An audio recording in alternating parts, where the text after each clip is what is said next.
Ça va bien? Content de vous voir. Ça fait toujours trop longtemps quand je vous vois. Ça fait toujours trop longtemps que je ne vous ai pas vu. J'essaie de visiter un peu partout dans la province. Quand je ne suis pas ici, je suis en mission. Merci de prier pour moi. J'espère que je suis un bon ambassadeur quand je ne suis pas ici. Je vous représente ailleurs. Alors ce matin, le message est intitulé « Pourquoi vous devez continuer à prier coûte que coûte ». Ça m'a encouragé dernièrement. J'ai reçu un courriel de quelqu'un qui disait « Ça fait 25 ans que je prie pour le salut de quelqu'un, puis je suis certain que je prie dans la volonté de Dieu. Puis Dieu n'a pas encore répondu, puis ça m'affecte beaucoup, ça me décourage. Et puis je me demande si je dois continuer à prier, si la prière agit. » Alors ça m'a comme fouetté pas mal. Puis j'étais en train de préparer le message. Donc j'ai combiné ce que nous allons voir dans le chapitre 6 de Daniel. Et il faut prier coûte que coûte, quel que soit l'effort à fournir ou le prix à payer. Je vous ai raconté 100 fois que j'ai prié 30 ans pour mon patron. Et je remercie Dieu aujourd'hui. Ce n'est pas moi qui l'ai sauvé, mais j'ai continué à prier pour lui. J'ai persévéré, puis un jour, j'ai eu la joie de chanter un cantique avec lui dans une grande assemblée. On tenait le même livre de cantiques ensemble. Il avait accepté Jésus-Christ comme son sauveur. Pouvez-vous penser à une plus grande joie que ça? Quelqu'un pour qui vous avez prié, que vous pensiez qu'elle allait en enfer direct. S'il y avait quelqu'un que je pensais qu'elle allait en enfer, c'était lui. Mais j'ai prié quand même pour lui. Dieu m'a dit, au bout de 2 semaines, ça me tentait d'arrêter. Il n'est pas encore sauvé. Au bout de 2 mois, au bout de 2 ans, au bout de 20 ans, et 30 ans après. Même entre-temps, je lui avais envoyé un mot. Et puis, il m'avait répondu, il m'avait envoyé une carte. En tout cas, je vous ai raconté l'histoire. Je ne veux pas prendre mon temps là-dessus davantage. Vous êtes-vous déjà demandé ce que serait si Dieu était comme un répondeur automatique?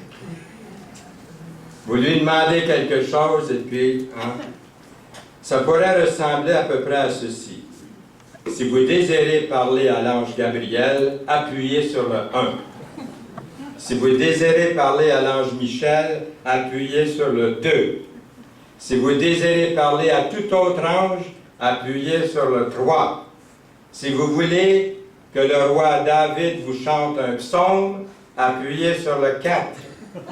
Pour savoir si un parent ou un ami est ici au paradis, entrez sa date de décès et veuillez écouter la liste de noms qui suivent.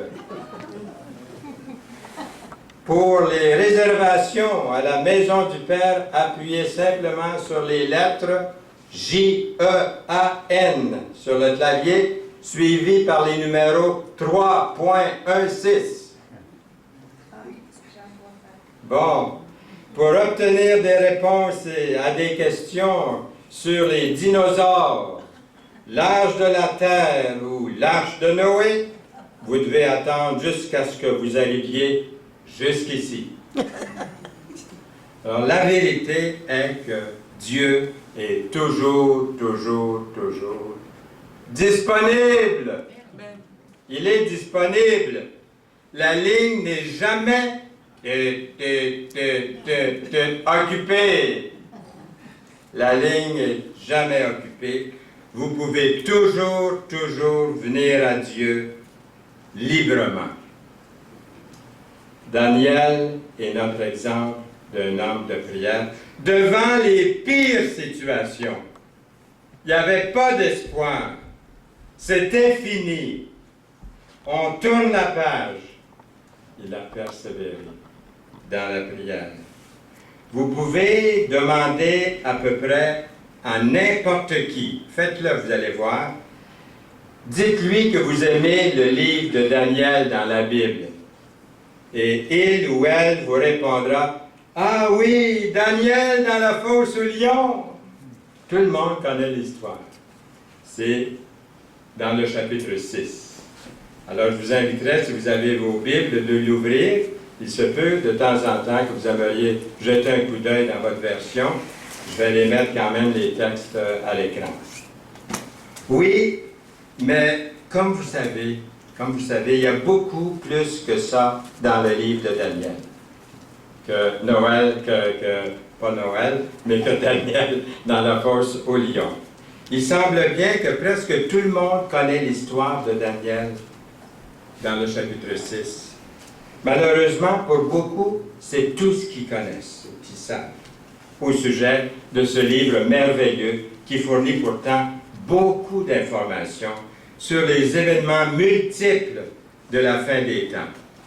Quelque chose que nous allons voir beaucoup plus en profondeur dans les prochains mois, surtout lors de l'analyse des chapitres 7 jusqu'au chapitre 12.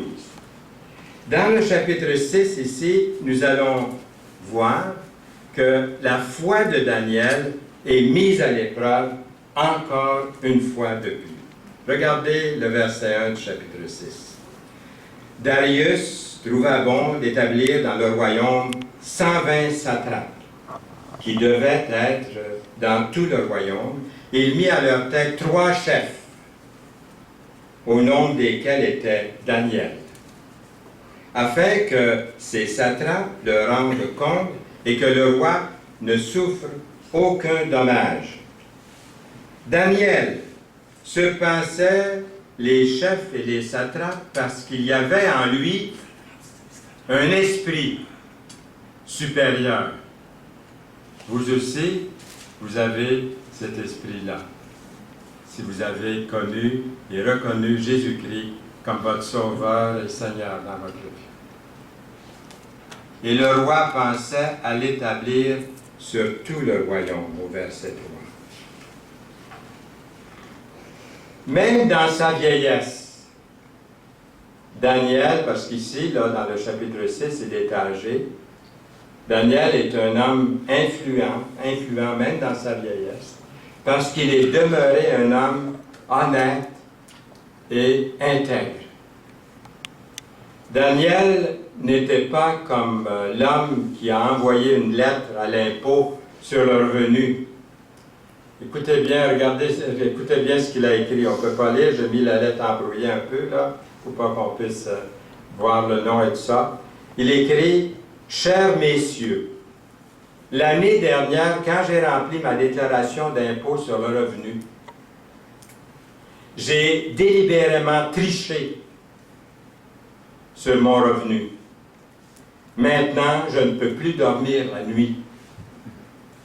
Si joint un chèque de 150 $ pour les impôts. Si je ne peux toujours pas dormir la nuit, je vous enverrai le reste. Daniel, lui, pouvait dormir la nuit parce qu'il était honnête, il était intègre. Il était un homme parce que Dieu était sa priorité. Il avait un cœur pour Dieu. Avez-vous un cœur pour Dieu? Il avait un cœur pour Dieu. Mais cette réussite va lui causer des ennuis. D'avoir un cœur pour Dieu, est-ce que ça vous cause des ennuis quelquefois? Vous vous imaginez un peu ce scénario, Darius et Cyrus, les dirigeants des Mèdes et des Perses. Ils ont conquis une nation par le viol, le pillage, pratiquement de tout le monde parmi le peuple. Ils ont tué tous les principaux dirigeants du pays. Pourtant, malgré tous leurs efforts à vouloir prendre tout le contrôle, il y a encore cette personne qu'on appelle Daniel, un des chefs. Daniel, qui est très élevé dans le gouvernement du royaume et qui apparemment, on n'est pas capable, lui, de l'éliminer. Pourquoi Daniel n'est pas supprimé avec tous les autres? Pourquoi Daniel, de tout le monde, réussit à survivre, même à devenir une nuisance pour la nouvelle administration? La seule réponse que je peux vous donner, est que c'est Dieu qui décide qui élever en temps et lieu. Dieu a un plan pour la vie de Daniel, et maintenant, même les nouveaux rois, Darius et Cyrus, ont même un regard favorable sur Daniel. Vous connaissez le verset, je pense que c'est dans Proverbe, qui dit que même il met des fois, Dieu met les ennemis en notre faveur. Ils apprécient les capacités de Daniel, ses capacités administratives. Pardon. Tant et si bien que Daniel, autour de l'âge de 85 ans, est l'un des 3 chefs d'État dans le royaume. Mais cette réussite lui amène des ennuis. Et pas tout le monde est heureux de voir Daniel, un juif par surcroît, un juif dans un pays païen, là au sommet. Avez-vous pensé à la jalousie qui devait être dans le cœur de ces gens-là, surtout les chefs du gouvernement autour de lui? Alors les chefs et les satrapes, au verset 4, cherchèrent une occasion d'accuser Daniel en ce qui concernait les affaires du royaume. Ça ressemble à nos jours, hein? On examine la vie des politiciens dans leur passé, jusque dans leur enfance. Mais ils ne purent trouver aucune occasion, ni aucune chose à reprendre parce qu'il était fidèle. Et qu'on n'apercevait chez lui ni faute, ni rien de mauvais. Et ces hommes dirent, nous ne trouverons aucune occasion contre ce Daniel, à moins que nous n'en trouvions une dans la loi de son Dieu. On va lire la Bible, on va voir si ces chrétiens-là sont vraiment selon la parole de Dieu. Ils vont à l'assemblée à tous les dimanches, ils vont même aux réunions de prière la semaine, ils se réunissent entre eux, on va regarder dans la Bible, dans leurs livres, voir si on peut les trouver. Ça peut arriver aujourd'hui de nos jours.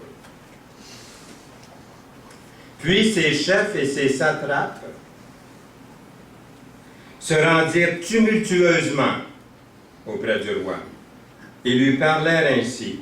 « Roi Darius, vis éternellement! » Tous les chefs du royaume, les intendants, les satrapes, les conseillers, les gouverneurs sont d'avis qu'il soit publié un édit royal avec une défense sévère portant que quiconque, dans l'espace de 30 jours, adressera des prières à quelque Dieu ou à quelque homme, excepté à toi, ô roi, sera jeté dans la fosse aux lions. Verset 7. Maintenant, ô roi, confirme la défense et écris le décret, afin qu'il soit irrévocable. Vous avez entendu parler de la loi des Mèdes et des Perses? Ça part d'ici, là. Une loi irrévocable, selon la loi des Mèdes et des Perses, qui est immuable. Là-dessus, le roi Darius écrivit le décret et la défense. Verset 8 et 9. Par leurs actions, ils démontrent la profondeur de leur antisémitisme. Les administrateurs de ces empires sont déterminés à trouver un moyen de se débarrasser de Daniel une fois pour toutes. Ils ne peuvent plus tolérer la présence d'un juif haut placé dans une fonction plus grande que la leur. C'est le bas qui blesse, comme on dit. C'est le bas qui blesse. La saleté est difficile à trouver quand vous avez affaire à un homme d'une intégrité impeccable comme celle de Daniel. Il me semble les voir fouiller dans des vieux dossiers. On va essayer de trouver où est-ce que c'est qu'on peut le trouver en faute. On fouille dans son passé, on s'informe de gauche à droite. Il doit y avoir quelque chose de pas correct à l'égard de Daniel. à la recherche d'un seul acte d'irrégularité, disons, pour une erreur administrative, il doit en avoir une à quelque part. 2 et 2, ça fait 4, hein, ça ne fait pas 5. Le méchant épie le juste. Savez-vous que vous êtes épiés? Les voisins, des fois je me dis ça, ils savent que je suis chrétien. Si je sors dehors pour prendre soin de la pelouse ou de la neige ou de mon chien, ou ils me voient avec mon épouse, ils nous épient, ils nous voient, ils nous regardent, ils sont chrétiens. Ils cherchent à le faire mourir au verset 32 du psaume 37, le méchant et puis le juste. Autant il déteste Daniel. Daniel continue à servir Dieu. Il n'est pas parfait. Il va faire des erreurs, on en fait tous. Il va faire des choses qu'il regrette, mais il y a une façon d'agir après une faute, un péché, une chute, en tant que croyant. Et c'est ça que le monde remarque. Le pardon existe, l'excuse existe, merci existe, la reconnaissance, la gratitude existe chez le chrétien, la compassion, la miséricorde existent. Ce sont des fruits de l'Esprit. La seule chose qu'il pouvait trouver au problème avec Daniel, savez-vous c'est quoi? C'est qu'il croit, Daniel croit et sert le vrai Dieu. Quelle merveilleuse accusation!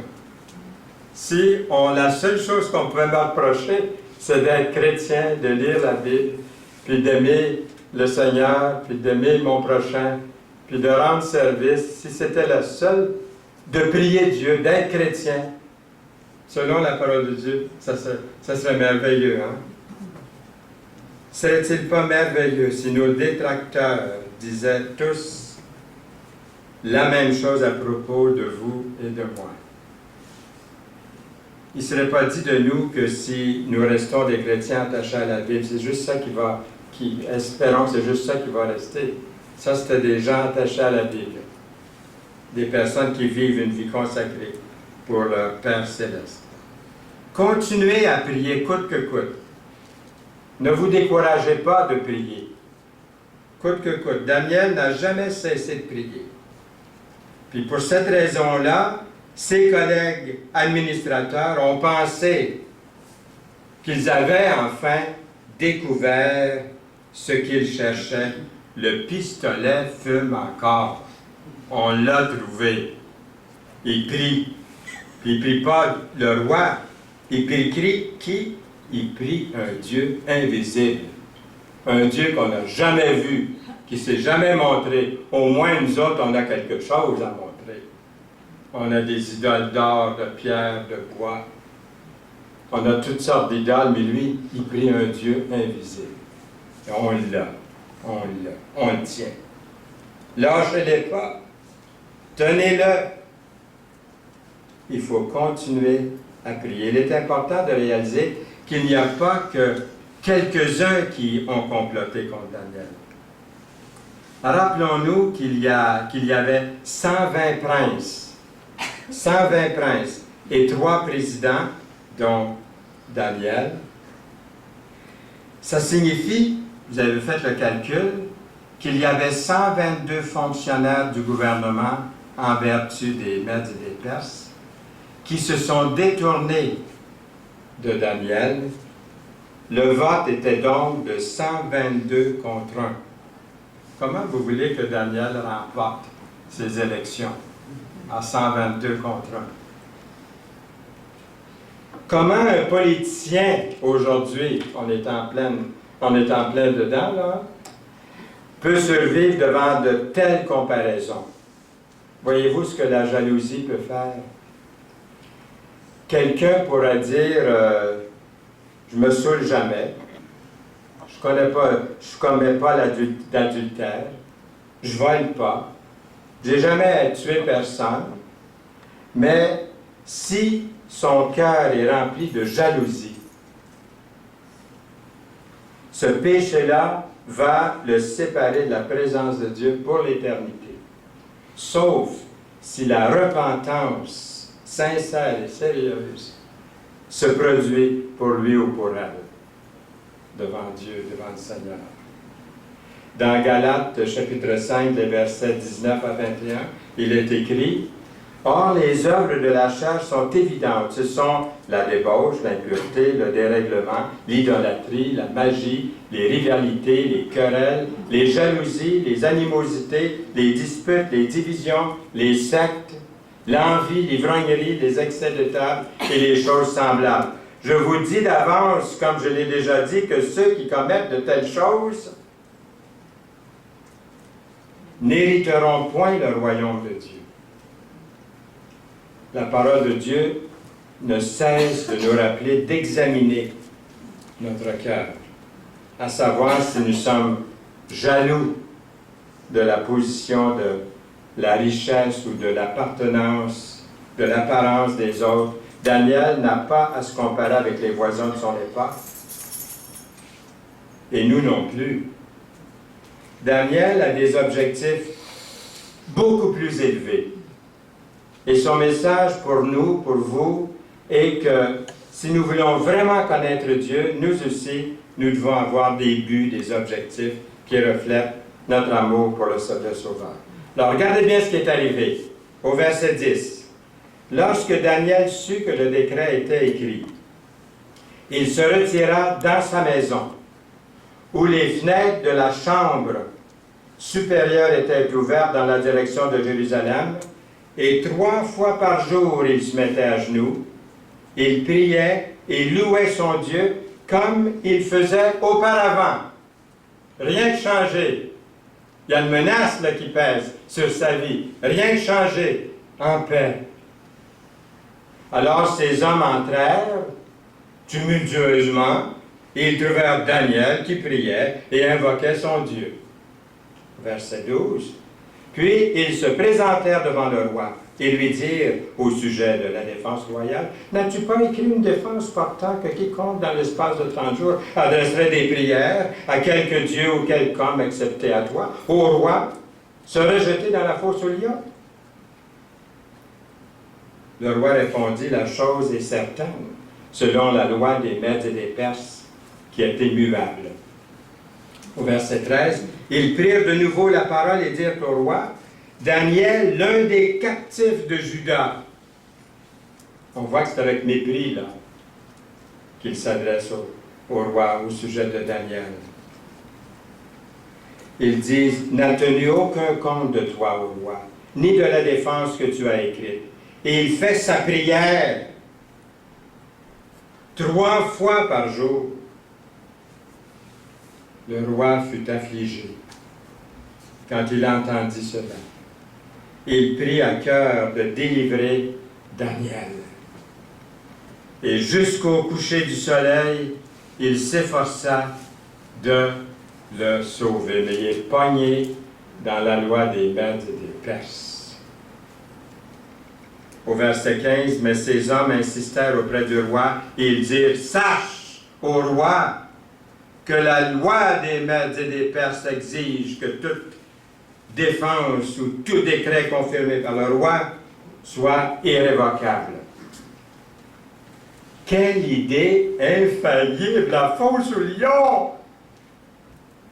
Pas même une prière de Daniel pourrait le délivrer de ces bêtes féroces et affamées. Rappelons-nous que c'est la loi irrévocable des Mèdes et des Perses. Même s'il fait tout pour essayer de sauver Daniel. Le roi le savait bien, mais à cause de la pression de la quasi-totalité de son personnel administratif, il accède à leur souhait de signer le document sur place.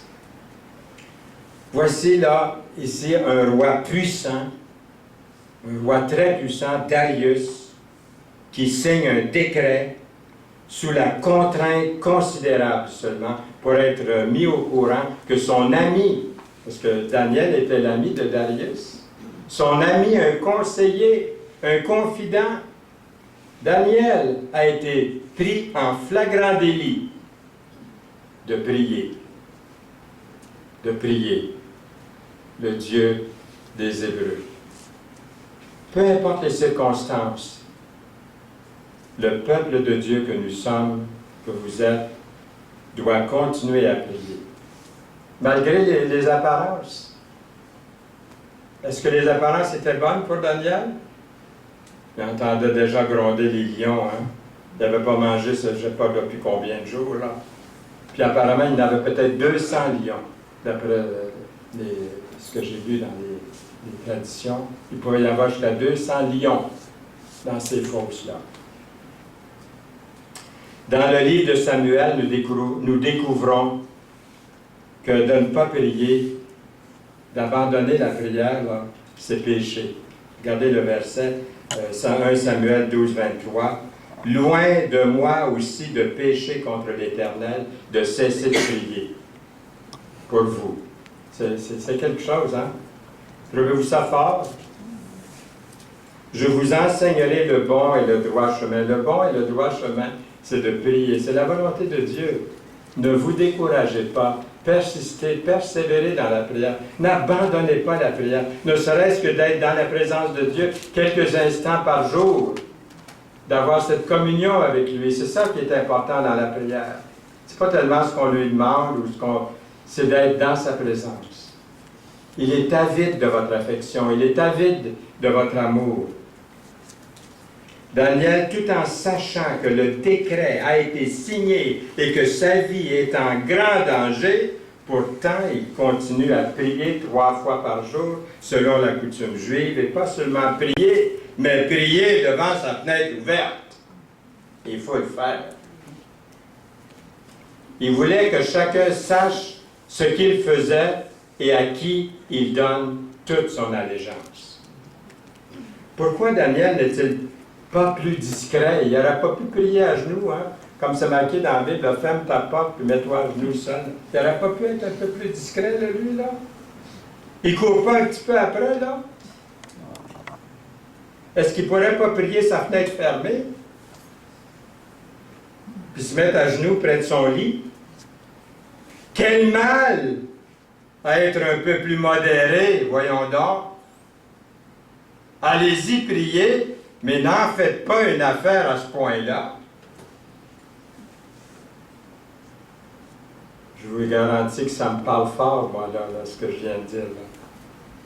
Ça frappe fort à mon cœur. Là. Pas vous? Combien de fois on est gêné, embarrassé, intimidé? Oh, que ça me parle fort, moi, ça ici, là. Daniel, merci Seigneur de nous avoir donné ce chapitre 6. Mais pour Daniel, c'était important de toute façon. Le roi aurait quand même fini par savoir hein, qu'il prie devant la fenêtre ou non. Là. Ils sont venus le guetter, ils l'ont pris en flagrant délit, en train de prier là, dans sa chambre. Que ce soit en privé ou en public, Daniel aurait fini par être accusé devant le roi. Daniel allait répondre honnêtement. Pourquoi? Faire des compromis. Sa foi en Dieu est ferme et sincère. Il ouvre la fenêtre et prie avec un cœur ouvert et humble devant Dieu. Il témoigne d'un désir d'aimer, d'honorer le seul vrai Dieu.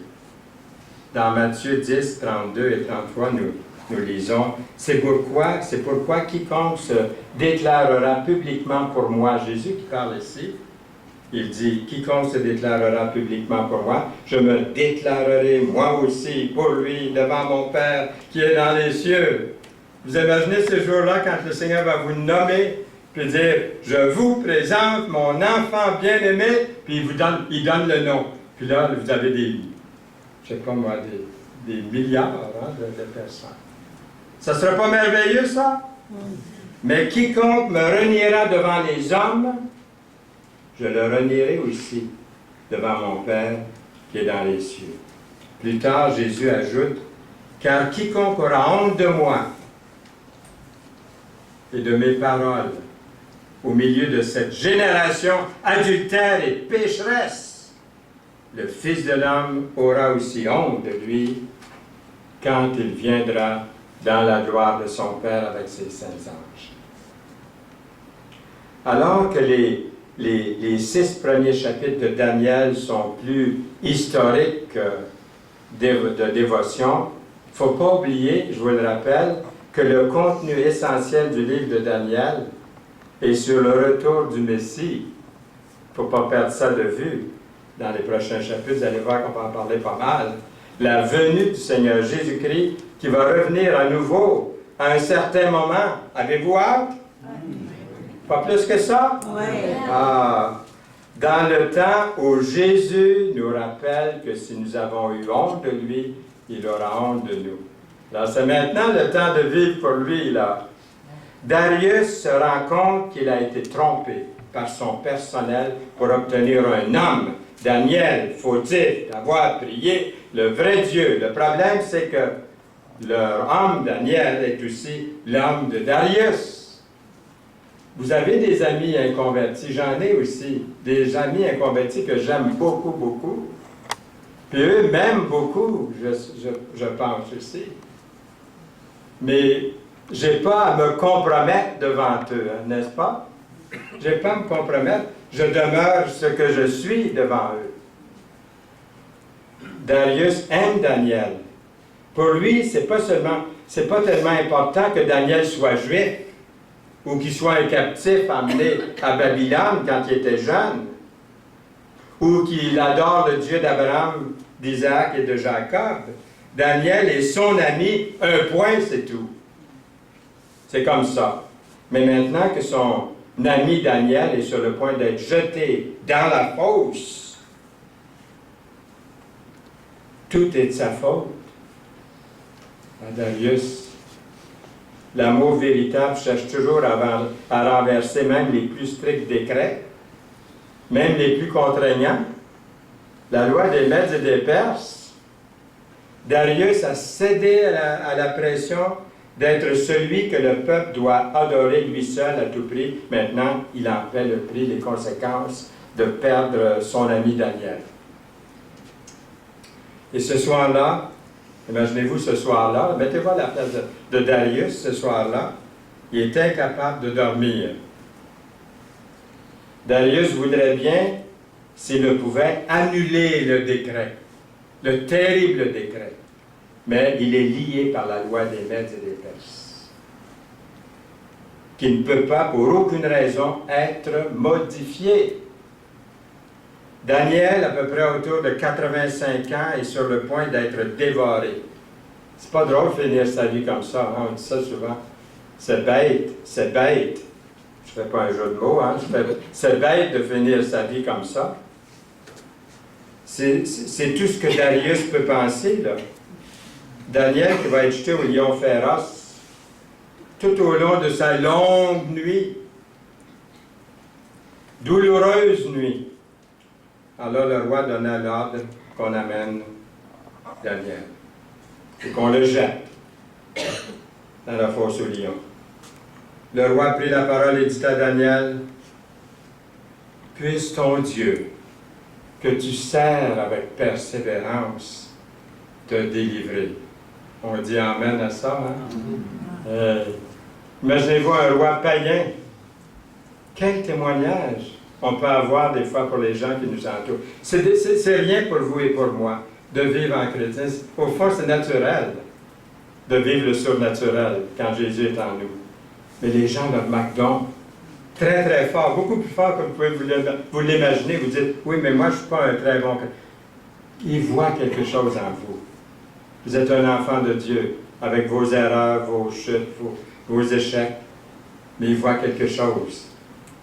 Le roi prit la parole et dit à Daniel, « Puisse ton Dieu, que tu sers avec persévérance, te délivrer. » On apporta une pierre, on l'a mis sur l'ouverture de la fosse, le roi la scella son anneau et de l'anneau de ses grands, afin que rien ne soit changé à l'égard de Daniel, au verset 18. Le roi se rendit ensuite dans son palais. Il n'est même pas resté là, voyez-vous. Il passait la nuit à jeun. Il mangeait des fois la nuit, hein, on dirait. Il ne fit point venir de concubines auprès de lui. Il y en avait plusieurs, là, il n'en fait pas venir. Et il ne put se livrer au sommeil. Pas capable de dormir. Darius est comme entre le marteau et l'enclume.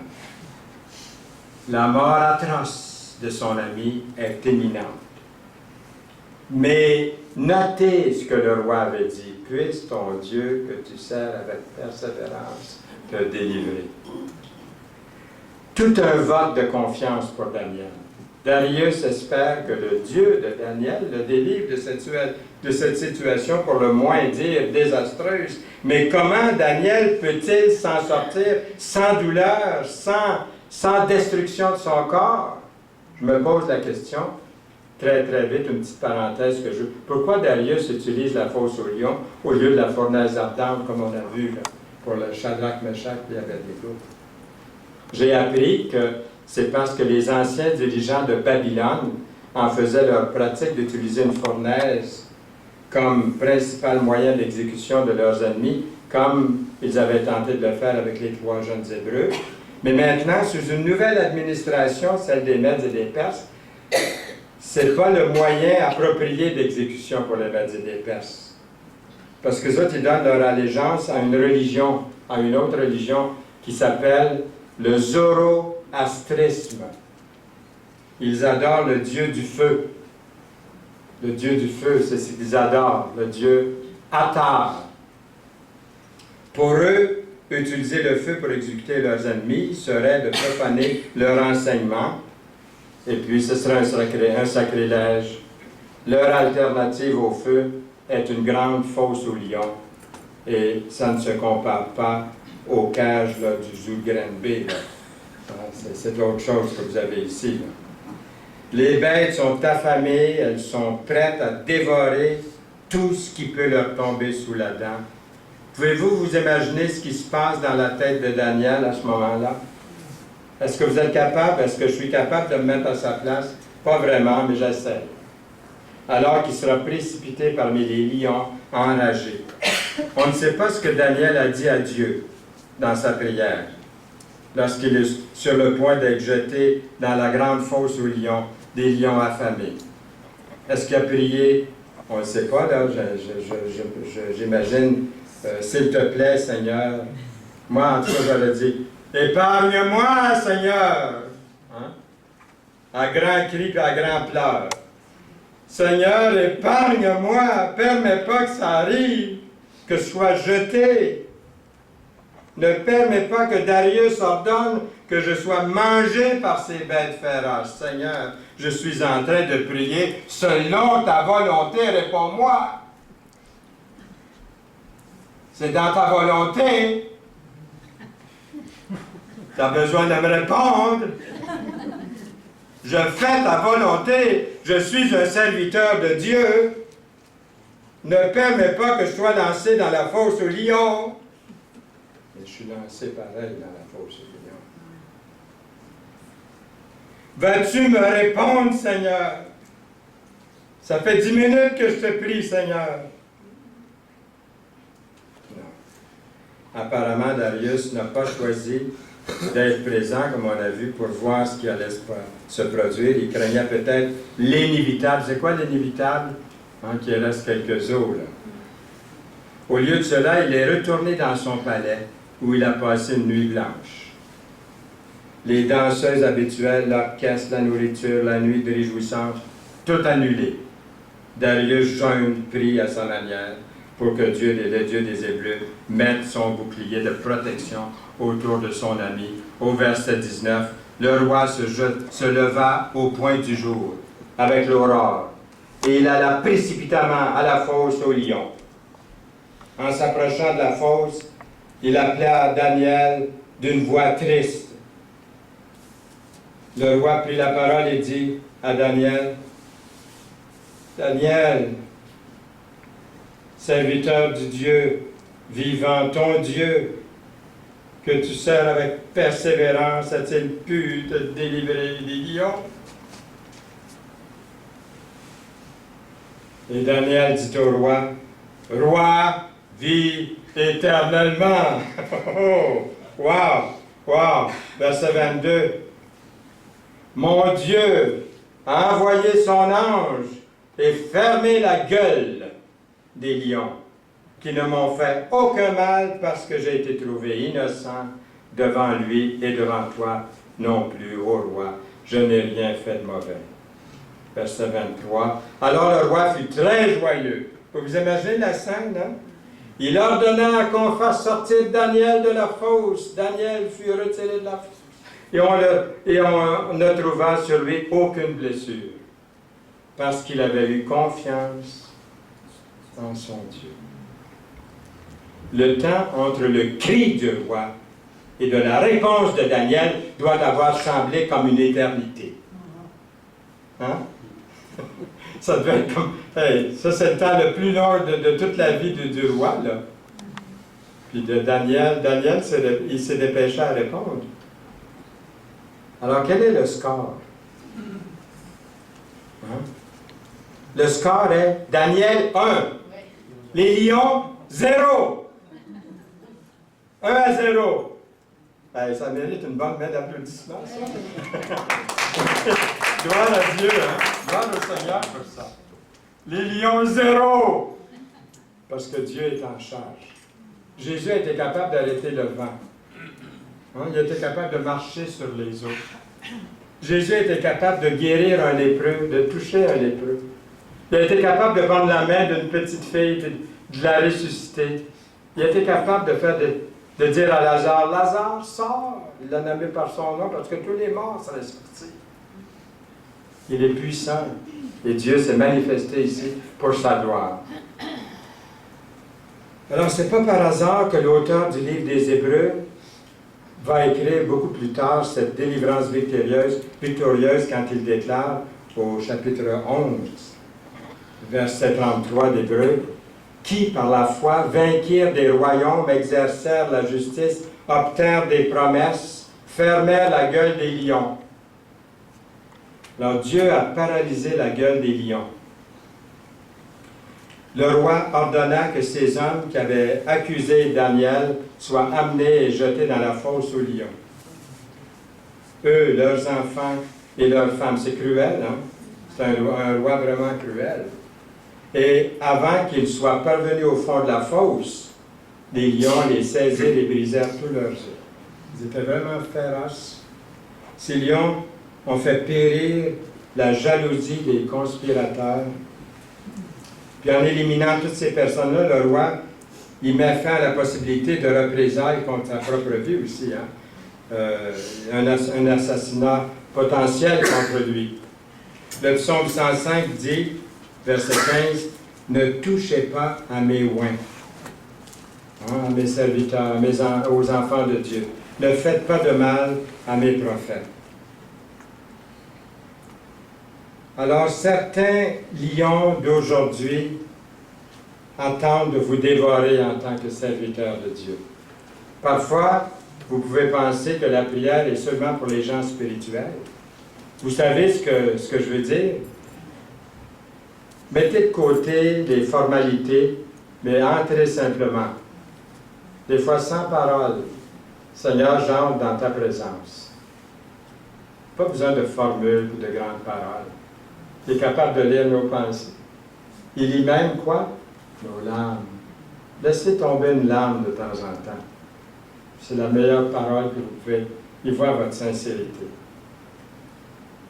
Jésus leur adressa une parabole pour montrer qu'il faut toujours prier et ne point se relâcher.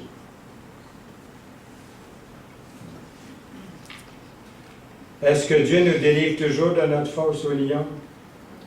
Attention, comment vous allez répondre? Il y en a qui disent oui, puis c'est bon, c'est la bonne réponse. Mais vous dites oui, mais que dire quand les apparences sont contraires, comme le cas, j'ai déjà parlé de ça, la lapidation d'Étienne. Est-ce que Dieu l'a délivré de la lapidation? On pourrait dire, ouais, Étienne, pour sa foi, s'est tenu debout, regardez ce qui lui est arrivé. Il est mis à mort. Étienne, rempli de l'Esprit, fixa les regards vers le ciel, vit la gloire de Dieu. Jésus debout, à la droite de Dieu. Daniel, c'est-à-dire Étienne, ne se souvient pas de sa mort. Il a reçu une pierre assez forte qu'il a vu le ciel. Il est entré dans la présence de Dieu. Il n'y a pas eu de mort, il y a un transfert très doux là, qui s'est fait. Peut-être les 2 premières pierres, aïe, aïe, aïe, aïe, aïe, s'il peut m'en envoyer une qui me finit. Hein? Mais tout de suite, il n'y a pas de souvenir de sa mort. Il rentre dans une vie incroyable. Avez-vous déjà pensé à ça? Qu'on n'a pas le souvenir de notre mort. Les autres autour, ils disent, ils viennent mourir. Mais la personne dit, ben non. Je suis rentré dans la gloire de Dieu. Je n'ai jamais été plus vivant de toute ma vie. Je vais l'être pour l'éternité. Hey! Si vous connaissez Jésus comme votre Seigneur et Sauveur, le connaissez-vous comme votre Sauveur, comme votre Seigneur? Après cela, le roi Darius écrivit à tous les peuples, à toutes les nations, aux hommes de toute langue qui habitent sur toute la terre, que la paix vous soit donnée avec abondance. J'ordonne dans toute l'étendue de mon royaume. On a de la crainte et de la frayeur pour le Dieu de Daniel, car il est le Dieu vivant et il subsiste éternellement. Son royaume ne sera jamais détruit et sa domination durera jusqu'à la fin.